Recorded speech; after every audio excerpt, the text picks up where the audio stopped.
Out here cutting the lake lot today. I ain't cutting it. Somebody else is. Got a little man learning the zero turn today.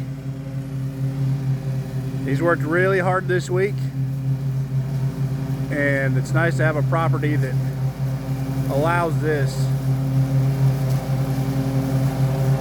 He's going a little faster than I'd like him to go, just because, well, you know.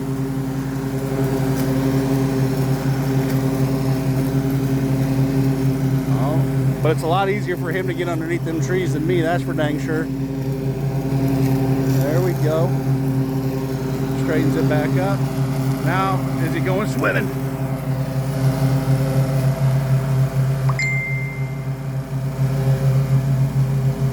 Not the cleanest turns.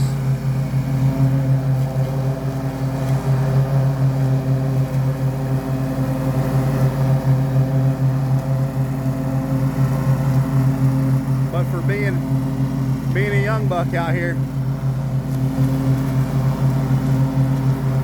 this is a joy and a blast to watch.